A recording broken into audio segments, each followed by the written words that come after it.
وہ جو process social ارتقاء کا پروسیس ہے وہ کم ہوتا ہے. یہاں میں اسی لیے یہ باتیں کرنے کی میں کوشش یہ کر رہا ہوں کہ یہاں پر کچھ طلبہ بھی ہیں جو شاید میری آواز سن رہے ہیں اور بات کر رہے ہیں، ان سے میں بات کرنا چاہ رہا ہوں. اور خاص طور پر جن طلبہ نے، خاص کر طالبات نے، کیونکہ مجھے زیادہ تر طالبات ہی نظر آئی ہیں جنہوں نے یہ مختلف قسم کی اپنی کنٹریبیوشنز یہاں پر اور اپنی کریٹیو جو کوالٹیز ہیں ان کی تخلیقی صلاحیتوں کا اظہار ان مختلف چیزوں کے ذریعے کیا ہے. میں جب ان کا وزٹ کر رہا تھا تو مجھے یقیناً اس بات کا سے خوشی ہوئی کہ کنزرویشن آف نیچر اور کنزرویشن آف آر پاسٹ جو ہے وہ وہی فیکٹر ہے کہ جو میرے خیال میں تعلیمی اداروں کا بھی ایک رول ہے سوسائٹی میں، اس کی عکاسی یہاں ہوتی ہے. یہاں پر ان بچوں نے پرانی چیزوں کو اٹھا کر ان کو پینٹ اور پالش کر کے ان کو ایک اچھی شکل میں پیش کیا ہے. اور اسی سے ہی میں یہ سمجھتا ہوں کہ تخلیق جو ہے یہ خالق کائنات کے لیے تو یقیناً ایک نئی چیز نہیں ہے، لیکن انسانوں کے لیے تخلیق ایک عمل مسلسل ہے، ایک تسلسل کے ساتھ جاری عمل ہے. ہم وقت اور زمانے کے مختلف فیزز اور مدارج میں، مختلف سیگمنٹس میں اپنے تجربات کو آرٹ کی شکل میں، شاعری کی شکل میں، کریشن کی شکل میں، چاہے وہ سائنٹیفک ڈسکوریز ہوں، چاہے وہ انوینشنز ہوں، چاہے وہ آرٹ کی ڈفرینٹ کریٹیو فارمز ہوں، ان کے ذریعے ہم جس چیز کی عکاسی کرتے ہیں وہ دراصل شاید ہمارے ذہن کی تو پیداوار یقیناً ہوتا ہے، لیکن اس میں ہمارے تاریخی تجربہ بھی ہوتا ہے. ہماری نسلوں سے ہمیں ٹرانسفارم شدہ جو نالج ہے، جو ان کے تجربات ہیں، وہ بھی ہم اس میں ریفلیکٹ کرتے ہیں. اور بہت خوشی ہوتی ہے جب پرانی چیزوں کو، ناکارہ چیزوں کو جن کو سمجھا جاتا ہے، ان کو ایک بار پھر رینوویٹ کر کے، ان کی ایک بار پھر آرائش اور زیبائش کر کے ان کو ایک نئی شکل میں پیش کیا جاتا ہے. تو آئی بلیو کہ this is what represents life in its true sense, کیونکہ زندگی صرف ہماری زندگی نہیں ہے، ہماری پچھلی جنریشنز کی زندگی ہے، اور وہ سارا ہم ایک اسی تسلسل والے عمل کا حصہ ہیں. میں یہاں پر نوجوانوں کو خاص طور پہ ایڈریس کر کے ایک بات کرنا چاہوں گا کہ آپ یقیناً علم حاصل کر رہے ہیں، لیکن ایک بات یاد رکھیں، اس علم کو اپنی روح کی غذا بنا کر حاصل کرنے کی کوشش کریں، اس سے اپنی روح کو معطر کرنے کی کوشش کریں. جب آپ کی روح پر یہ اثر انداز ہوگی یہ چیزیں جو آپ سیکھ رہے ہیں، تو یقیناً آپ کا کیریکٹر بھی اس کی روشنی میں مزید بہتر ہوگا، مضبوط ہوگا.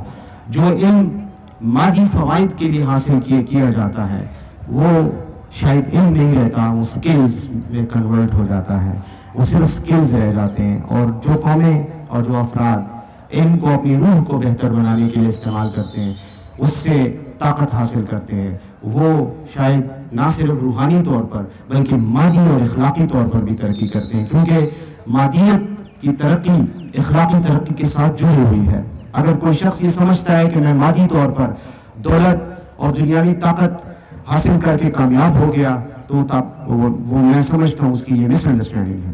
کامیابی وہی ہے جو آپ کے کیریکٹر کے نتیجے میں آپ کو مادیت پر غلبہ عطا کرتی ہے. جو کیریکٹر مادیت کے غلبے میں آ جائے وہ کیریکٹر نہیں رہتا، وہ کاروبار بن جاتا ہے، اور اس میں پھر نفع اور نقصان پھر وہ آپ کا اپنا رسک ہے. لیکن جو لوگ کیریکٹر کو مضبوط کرتے ہیں، روحانیت کو مضبوط کرتے ہیں، اخلاقیات کو مضبوط کرتے ہیں، ان کے لیے نہ صرف مادی ترقی کے دروازے کھلتے ہیں بلکہ دنیا میں عزت اور اعلیٰ مقام بھی اللہ انہیں کو عطا کرتا ہے.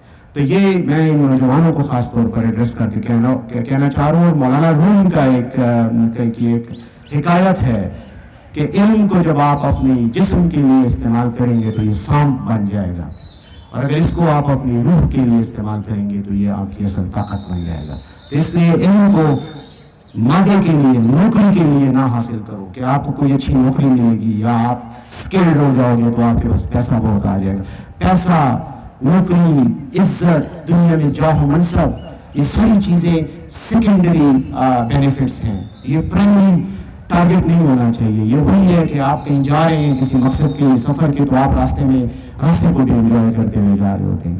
اور یاد رکھیں یہ جو مومنٹس اللہ نے آپ کو دیے ہیں، جو لمحات اور لحظے دیے ہیں زندگی میں، نوجوانوں کے لیے پھر میں بات کروں گا. ہم تو عمر کے اس حصے سے اب میں آ گئے ہیں جہاں شاید ان چیزوں کی ہمارے لیے اتنی اہمیت نہ ہو، لیکن آپ لوگوں کے لیے، کیونکہ آپ اپنی لائف کا آغاز کر رہے ہیں، ایک مومنٹ کو اپریشیٹ کریں. یہ اللہ کا تحفہ ہے آپ کے پاس، اس تحفے کو ضائع نہ کریں. اس وقت کو یقیناً وقت آپ کو فری نہیں ملتا ہے، لیکن اس وقت کا استعمال یہ آپ کو آزاد کرتا ہے ان تمام مسائل سے، وہ مسائل جو زندگی کے ساتھ، جو زندگی کے اس گرداب میں پھنسنے کے بعد ہمیں گھیرے میں لے کر رہتے ہیں، ان سے بچنے کے لیے اپنے آپ کو، اپنی سوچ کو ڈیولپ کرو اپنے علم کی طاقت کے ساتھ، اور اپنے علم کی طاقت سے اپنے کیریکٹر کو ڈیولپ کرو. جب کیریکٹر ڈیولپ ہوگا تو کامیابی کے راستے خود بخود کھلیں گے. یہ چند 20 25 30 سال کی لائف جس کو آپ نوکری کے لیے یا کسی ایسے مقصد کے لیے جو مادیت سے جڑا ہوا ہو، اگر ایسا کرو گے تو گھاٹے کا سودا کرو گے، یہ زیاں کا کاروبار ہوگا. کامیابی کا کاروبار وہی ہے کہ جس میں آپ بڑے مقاصد کے لیے جیتے ہو. اور میں یہ چاہتا ہوں کہ نوجوانوں کو یہ ضرور بتاؤں کہ آپ کا ایک ہی کیریکٹر ڈیولپمنٹ کا ایک ہی فیکٹر ہونا چاہیے، اور وہ یہ کہ جو بھی آپ کی سوچ ہے، جو بھی آپ کرنا چاہتے ہیں، اس کو اپنی ذات کے خول سے نکال کر کسی اعلیٰ مقصد کے لیے وقف کریں. وہ مقصد انسانیت کا بھی ہو سکتا ہے، وہ مقصد آپ کے ملک کی ترقی جس میں یقیناً پھر انسانیت آ جاتی ہے، یہ ہونا چاہیے. جب آپ اپنی ذات سے بالاتر ہو کر سوچو گے تو آپ کا عمل خود بخود ان کوآرڈینیشن ود یور آبجیکٹیو آ جائے گا. اور جب آپ کا آبجیکٹیو اور اس میں سنکرونائزیشن آ جائے گی تو کامیابی کے راستے آپ کے لیے اتنی تیزی سے کھلیں گے کہ آپ کو یقین نہیں آئے گا. اس لیے اس چیز کو ضرور فیکٹر ان کرتے ہوئے اپنی پلاننگ کا حصہ بناؤ. اگر اس کے بغیر پلاننگ کرو گے تو وقت تو آپ پہ بھی گزر جائے گا، اور وقت ان لوگوں پہ بھی گزر جاتا ہے جو کامیابی کی طرف جاتے ہیں. تو میں یہ آپ کو یہی کہوں گا کہ don't waste this time. Time کی قدر کرو. یہ آپ کے لمحات ہیں، اور ان لمحات کا کلیکٹیو آپ کا لائف ہے، آپ کی لائف ہے. تو اس لیے وہ جیسے کہتے ہیں کہ life is a continuum of moments, تو ان مومنٹس کو، ان کی قدر کرو، ان لحظوں، ان لمحات کی قدر کرو تو یہ وقت آپ کی قدر کرے گا. اور وہ اقبال کا شعر ہے کہ حالات و مقامات پہ موقوف ہے سب کچھ، حالات و مقامات پہ موقوف ہے سب کچھ، ہر لحظہ ہے سالک کا زمان اور مکان. اور یہ time and space, temporal and special کے ڈائنامکس کے اندر رہتے ہوئے ہم زندگی گزار رہے ہیں. جب اس کا ادراک ہو جائے گا تو یقین کرو زندگی کی کامیابی کے دروازے آپ کے لیے کھول جائیں گے. آپ نوجوان ہیں، میں آپ کو زیادہ کچھ دے نہیں سکتا، نہ آپ کے ساتھ کوئی زیادہ کوئی اور بات کروں گا، لیکن اتنا ہی کہوں گا کہ ہمارے تجربات، میں اپنے ذاتی تجربات کو سامنے رکھتے ہوئے یہ کہوں گا کہ زندگی کے آخری دنوں کے بارے میں یہ ضرور سوچو کہ جب اس ٹائم پہ آؤ گے جب آپ کی پوٹینشیلٹیز کمزور ہونی شروع ہو جائیں گی، تو اس وقت جب آپ پیچھے مڑ کے دیکھو تو ریگریٹس آپ کی لائف میں نہ ہو، کسی چیز پر آپ کو افسوس نہیں ہونا چاہیے. ہر وہ کام کرو جو آپ کو دل کی خوشی عطا کرے. جب دل کی خوشی عطا ہوگی تو یاد رکھو دل کی وہ خوشی آپ کے نہ صرف اس زندگی کو میں نکھار پیدا کرے گی، بلکہ اس کے بعد کی جو ایکچوئل دائمی زندگی ہے اس میں بھی بہت کنٹریبیوٹ کرے گی.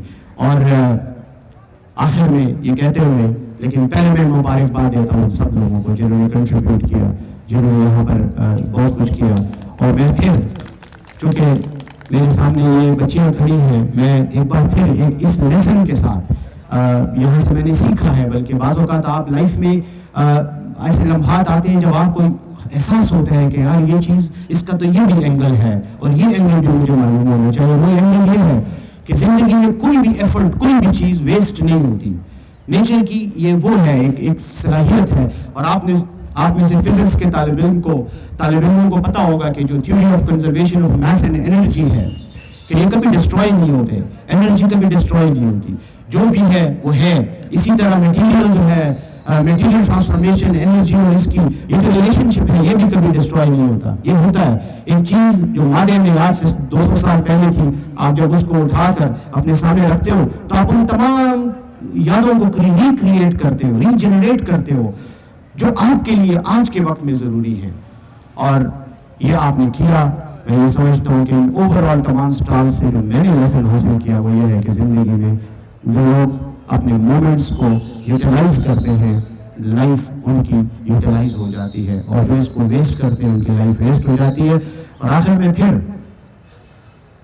علامہ اقبال کا افتتاح آپ کے سامنے پیش کرتا ہوں اسٹوڈنٹس کے سامنے، کیونکہ آپ میرے مین آڈینس ہو. کہ اللہ سے کرے دور تو تعلیم بھی فتنہ، اللہ سے کرے دور تو تعلیم بھی فتنہ، اولاد بھی املاک بھی جاگیر بھی فتنہ، نہ حق کے لیے اٹھ تو شمشیر بھی فتنہ،